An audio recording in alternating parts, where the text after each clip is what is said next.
Mon nom est Sandra Turcotte, je suis professeure de biochimie et de biologie moléculaire à l'Université de Moncton et je suis chercheure à l'Institut Atlantique de recherche sur le cancer. Ici, à l'Institut, on est quand même plusieurs chercheurs.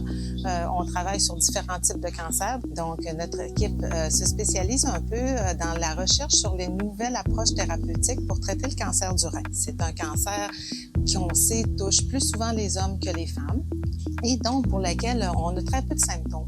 Ce qui veut dire que les gens ne sentent pas de mal et souvent, lorsqu'ils consultent, ils sont déjà à un stade avancé.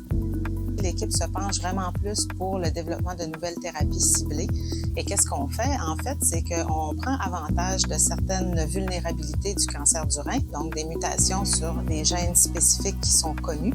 Et donc, nous, au laboratoire, on a trouvé des drogues ou des petites molécules qui sont capables de tuer les cellules ayant cette vulnérabilité-là, dont le gène est muté. Et ça nous permet donc d'essayer d'éviter les cellules saines et donc de développer une approche plus ciblée pour lesquelles les effets secondaires seraient donc moins élevés. D'autres équipes s'intéressent au cancer du sein, celui de la prostate ou encore au myélome, donc ou à la leucémie. Donc, on est une équipe assez diversifiée et ça nous permet donc d'avoir chacun nos expertises, mais aussi de pouvoir bien se complémenter et ça donne une attraction pour nos étudiants.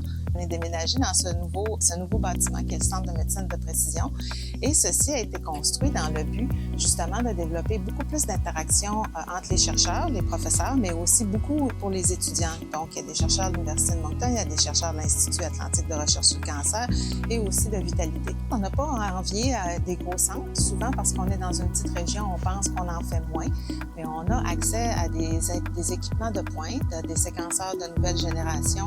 On a aussi des belles plateformes de microscopie, de spectrométrie de masse. Donc, une animalerie, les étudiants ont accès donc à plusieurs de ces plateformes-là. Donc, ils ont accès à beaucoup d'équipements et on a des réunions de laboratoire, je dirais, à chaque semaine ou à chaque mois, ce qui leur permet justement de bien développer aussi le côté communication.